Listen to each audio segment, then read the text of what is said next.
देविका, आज तो तू आने वाली नहीं थी, फिर कैसे मन कर गया? हाँ, मन तो नहीं था, लेकिन तेरे कहने पर चली आई। लेकिन सच बताओ, मजा आ रहा है ना ऐसे नहाते हुए? तीनों सहेलियां बातें कर रही थी, तब नदी में एक पत्ते में तैरता हुआ सुंदर सा फूल आता है। अरे वाह, कितना सुंदर फूल है, मैं इसे अपने बालों में लगाऊंगी। इतना कहने के बाद देविका उस फूल को अपने हाथों में ले लेती है। तभी वो फूल के साथ गायब हो जाती है। अरे देविका, कहाँ हो तुम? देविका, देविका! अरे अरे, अभी तो हमारे सामने थी, हमसे बातें कर रही थी, कहाँ चली गई? दोनों इतनी बात कर ही रही होती है कि देखती है नदी का पानी धीरे धीरे काला होता जा रहा है। साक्षी, नदी के बाहर निकलो, देखो नदी का पानी अचानक काले रंग का हो गया है। अब दोनों नदी के बाहर निकल जाती है। तब आध्या सोचने लगती है और कहती है, ये अचानक क्या हुआ? हमारे देखते देखते एक ही पल में देविका गायब हो गई और फिर नदी का पानी भी देखो काले रंग का हो गया। मुझे तो कोई रहस्य मालूम होता है। आध्या, चलो हम अपने घर चलें, कहीं कहीं हम भी गायब ना हो जाए। अरे साक्षी, तुम ये क्या कह रही हो? हम ऐसे कैसे अपने घर जा सकते हैं? तुम्हें अपने घर जाना हो तो जाओ, मैं तो इस रहस्य का पता लगा के आऊंगी और देविका को अवश्य ढूंढ कर लाऊंगी।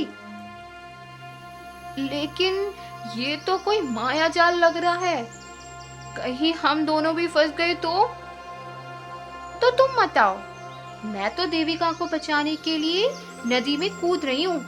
तब आध्या नदी में कूद जाती है।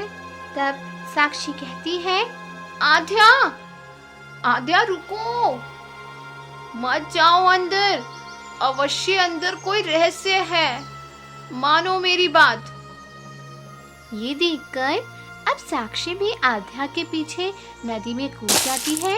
अब दोनों पानी के अंदर। साक्षी, तुम क्यों आई मेरे पीछे? तुम तो मना कर रही थी ना? जब तुम देविका के लिए जान दे सकती हो तो मुझे भी तुम दोनों के लिए कुछ ना कुछ तो करना पड़ेगा ना? मैं भी आखिर तुम दोनों के लिए जान दे दूंगी। अब वो दोनों पानी के भीतर चलते ही जा रहे थे। बहुत देर चलने के बाद उन्होंने देखा सामने से एक तेज रोशनी निकल रही थी और उस रोशनी के पीछे एक दरवाजा था। अरे ये देखो साक्षी, कोई दरवाजा मालूम होता है और इसके अंदर से कितनी रोशनी निकल रही है। इसे देखकर तो कुछ विचित्र लग रहा है।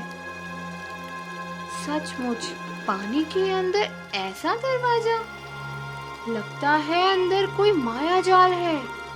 चलो चलो अंदर चलते हैं, देखते हैं आखिर अंदर क्या है।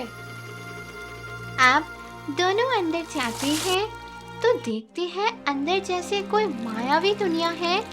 सुंदर फूल के पेड़ पौधे लगे हैं, झरना बह रहा है, हर वस्तु छूने के लिए ललायत कर रही है। ये कहाँ आ गए हम? इतने गहरे जल के नीचे इतना सुंदर, इतना विशाल स्थान, कितना अद्भुत है ये स्थान।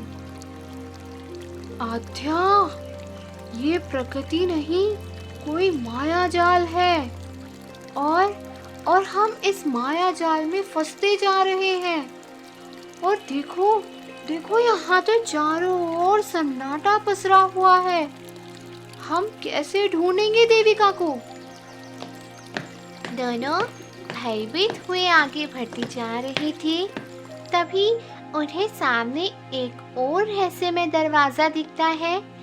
तब आध्या कहती है, वो देखो, एक और रहस्यमय दरवाजा। लगता है हम अपनी मंजिल के करीब हैं। अब हमें इसके अंदर देविका मिल जाएगी। चलो देखते हैं, ईश्वर करे मिल ही जाए, क्योंकि अब तो डर भी नहीं लग रहा है। हमारा मन भी कह रहा है कि अब तो हम माया जाल में फंस ही चुके हैं। अब साक्षी देखती है कि सामने बहुत सुंदर फूल है। वो उसे देखकर अपने आप को रोक नहीं पाती और उसे तोड़ लेती है। अरे वाह, कितना सुंदर फूल है। इतना कहते ही जैसे ही साक्षी फूल को छू लेती है कि वो भी अचानक गायब हो जाती है। साक्षी, साक्षी, तूने ये क्या किया? तुम अभी खुद ही कह रही थी ना कि हम माया जाल में फंस चुके हैं। अब आध्या थोड़ी भयभीत हो गई थी और सतर्क भी। उसे पता चल चुका था कि अवश्य ये कोई माया नगरी है। मैं तो देविका को बचाने आई थी, लेकिन साक्षी भी खो गई। अब मुझे हिम्मत नहीं हारनी होगी। इसलिए अब वो उस दरवाजे से अंदर जाती है। तब देखती है कि देविका और साक्षी मूर्छित अवस्था में कैद है। तब आध्या कहती है, देविका, साक्षी, तुम दोनों ठीक तो हो ना? तब वहाँ जल की रानी बैठी थी और कहती है, ओह, तो तुम आ गई। कोई तकलीफ तो नहीं हुई ना तुम्हें यहाँ आने में? आप मुझे कैसे जानती हो? मैं आध्या हूँ और मैं तो आपको नहीं जानती। फिर आप कैसे मुझे जानती हैं? मैं तो यहाँ अपनी सहेलियों को ढूंढने आई थी, देविका और साक्षी को। तुम्हें डर नहीं लगा? इस तरह अपनी जान की बाजी लगाकर तुम मेरी माया नगरी में आ गई। नहीं, मुझे आपकी माया नगरी से कोई लेना देना नहीं है। बस आप इन दोनों को कैद से छोड़ दो, हम अपने गांव चले जाएंगे। इन दोनों को बचाने के लिए तुम्हें मेरे लिए एक कार्य करना होगा। यदि तुम उस कार्य में सफल रही तो तुम इन दोनों को अवश्य अपने साथ ले जा सकोगी।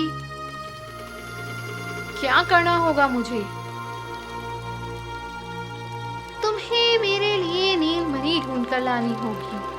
वो नीलमणि मेरी ही है, परंतु किसी मायावी शक्ति ने वो नीलमणि मुझसे छीन ली थी और मेरी सारी शक्तियां उस नीलमणि में हैं। तुम्हें मेरे लिए वो नीलमणि ढूंढ कर लानी ही होगी। पर वो मुझे नीलमणि कहाँ मिलेगी?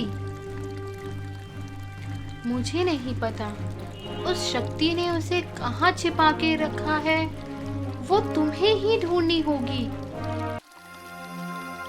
ये रखो, ये माला तुम्हारी मदद करेगी। ये एक तांत्रिक माला है, नीलमणि ढूंढने में तुम्हारी सहायता करेगी।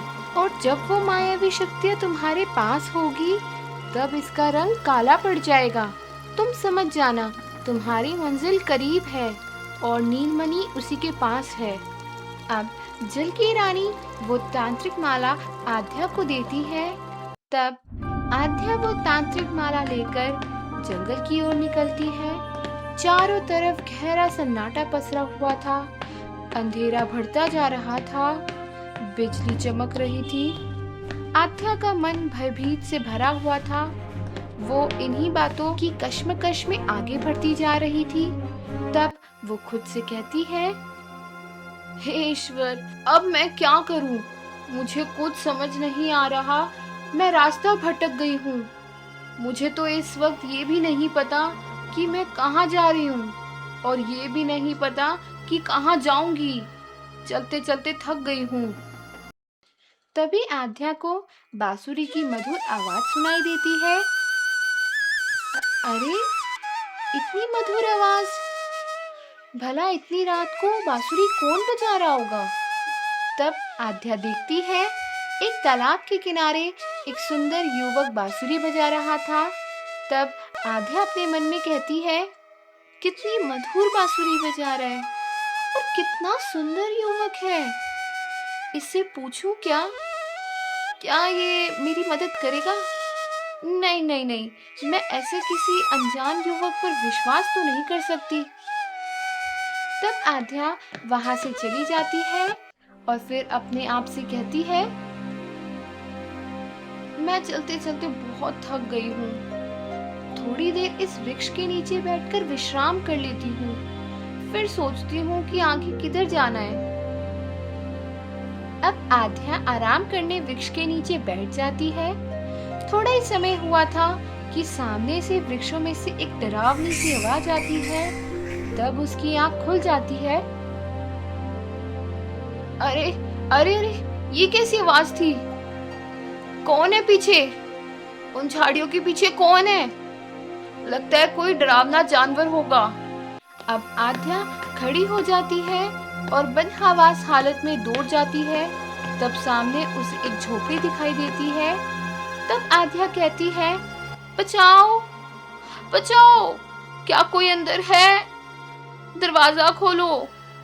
आध्या झोपड़ी का दरवाजा खटखटाने लगती है। तब झोपड़ी का दरवाजा खुलता है और अंदर से एक युवक बाहर आता है। अरे, ये तो वही बांसुरी वाला ही युवक है जिसको मैंने अभी तालाब के किनारे थोड़ी देर पहले ही देखा था। अरे अरे, इतनी सुंदर कन्या, क्या सौंदर्य है। मैंने तो आज तक इतनी सुंदर लड़की ही नहीं देखी थी। अरे अरे, मैं इस लड़की से इतना आकर्षित क्यों हो रहा हूँ? नहीं नहीं नहीं, मैं गलत सोच रहा हूँ। वो पहले से ही भयभीत है। मैं उसकी तरफ ऐसे देखूंगा तो वो कहीं और परेशान ना हो जाए। अरे, क्या हुआ? और तुम कौन हो और क्या परेशानी है? मेरी सहायता करो, जंगल में कोई डरावना जानवर है, मेरी रक्षा करो। तभी अंदर से आरव की माँ की आवाज आती है। कौन है बेटा? आरव, क्या बात है? माँ जी, मैं आध्या हूँ। इस जंगल में रास्ता भटक गई हूँ। क्या थोड़े समय के लिए आपकी झोपड़ी में मुझे आसरा मिलेगा? हाँ हाँ बेटी, क्यों नहीं, अंदर आ जाओ। अब आध्या अंदर आ जाती है। तब वो देखती है कि तांत्रिक माला का रंग काला नहीं हुआ है। तब वो सोचती है कि आरव और उसकी माँ तो सामान्य इंसान है। तब आरव की माँ पूछती है, बेटी, तुम इस घने जंगल में रात को क्या करने निकली थी? ये जंगल तो अज्ञात लोगों के लिए केवल एक मौत का कुआं है। अब आध्या आरव और उसकी माँ को अपनी सारी सच्चाई बताती है और कहती है, मैं नीलमणि ढूंढने के लिए इस जंगल में आई थी, मगर अभी तक मुझे कहीं पर भी वो नीलमणि नहीं मिली।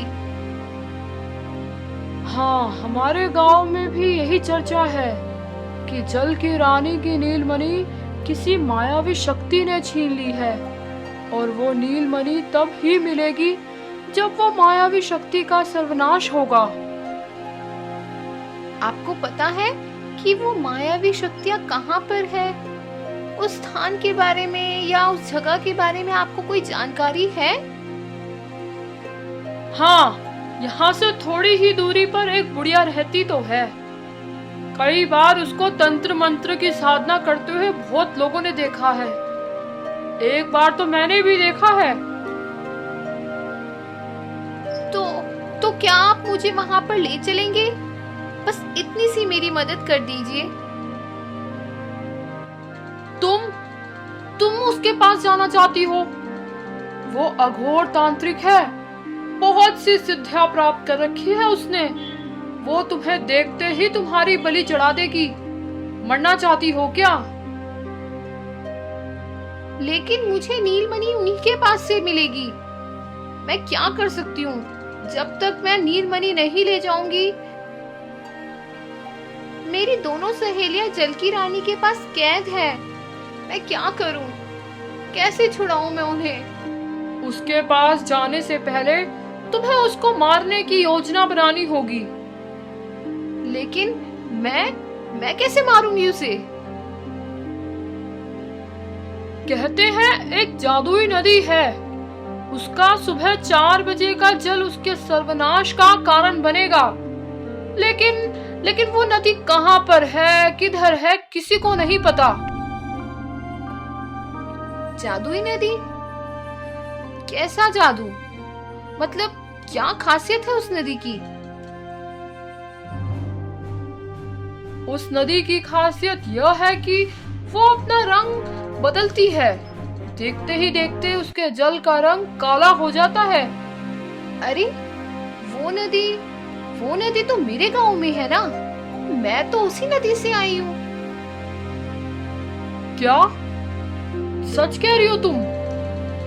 तो ठीक है ना, वो जल मैं तुम्हें लाकर दे दूंगा और फिर तुम उस जल से उसका सर्वनाश कर देना और फिर तुम्हें नीलमणि मिल जाएगी। इतनी बातें होने के बाद आरव जादुई नदी से जल लेने जाता है और वहां पहुंचकर सुबह 4 बजे का पानी मटकी में भरकर ले आता है। अब आरव आध्या के साथ उस तांत्रिक बुढ़िया के पास जाता है। तब मैं तुम्हारा ही इंतजार कर रही थी। मुझे पता था कि कोई ना कोई तो नीलमणि ढूंढने के लिए जरूर आएगा। चलो अच्छा ही हो गया, मेरे पास नीलमणि भी है और तुम दोनों की बलि चढ़ाकर मेरे पास और भी ज्यादा शक्तियां आ जाएगी।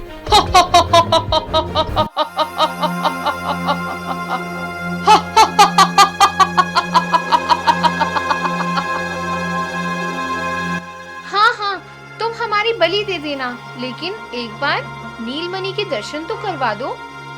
हाँ, बस एक बार दिखा दो, हम भी तो देख ले कि कैसे दिखती है नीलमणि। तुमने मुझे मूर्ख समझ रखा है क्या? अब मरने के बाद ही दर्शन करना, समझे?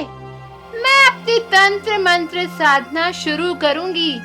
तुम चुपचाप बैठे रहना, नहीं तो मैं तुम्हें बेड़ियों में जकड़ दूंगी। आरव जल्दी करो, नीलमणि को बाद में ढूंढ लेंगे। तब आरव जो जल जादुई नदी से लाया था वो उस तांत्रिक बुढ़िया पर डाल देता है। तब चारों तरफ रोशनी होती है और बुढ़िया गायब हो जाती है। तब उसके सामने एक नीलमणि चमकती है। देखो देखो आध्या, वो रही नीलमणि। कितनी सुंदर है और कितनी तेजोमय है। हाँ आरव, आखिर मुझे नीलमणि मिल ही गई। तुम्हारा बहुत बहुत शुक्रिया, तुमने मेरी बहुत मदद की। इतना कहकर आध्या वहां से चली जाती है जल की रानी के पास और उनको नीलमणि देकर देविका और साक्षी को लेकर अपने गांव वापस चली आती है। तब अगली सुबह उधर आरव सुबह अपने काम पर जा रहा होता है। तब अरे आध्या, तुम? नहीं नहीं, ये तो मेरा भ्रम था। थोड़ी आगे जाने के बाद आरव को फिर से आध्या दिखाई देती है। आध्या, तुम? अरे ये मुझे क्या हो रहा है? हर जगह मुझे तुम ही तुम क्यों नजर आने लगी हो आध्या? मुझे तुम्हारी इतनी याद क्यों आ रही है? लेकिन अब तो तुम्हें 3 दिन हो गए हैं यहाँ से गए हुए। तुम तो शायद मुझे भूल भी गई होगी। मुझे तुम्हें एक बार तो बता देना चाहिए था कि मुझे तुमसे प्रेम हो गया है। जब से तुम गई हो मुझे हर जगह तुम ही तुम दिखाई दे रही हो। तब आरव देखता है कि सामने से आध्या आ रही है। तब आरव की दिल की धड़कनें तेज हो जाती है।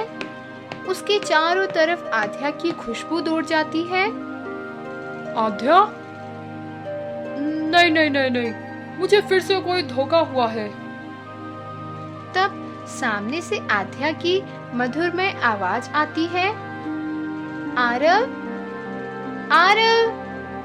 आध्या, आध्या, आध्या, क्या तुम सचमुच मेरे सामने हो? मैं फिर से कोई सपना तो नहीं देख रहा हूँ ना? आरव, आरव, मैं आध्या ही हूँ। मैं तुमसे मिलने आई हूँ। क्या हुआ? तुम नीलमणि तो ले गई थी ना? तुम्हारी दोनों सहेलियां भी आजाद हो गई, तो क्या हुआ? हाँ, मेरी दोनों सहेलियां तो आजाद हो गई, परंतु जब से मैं यहाँ से गई हूँ, मुझे हर जगह तुम ही तुम दिखाई देने लगे हो आरव।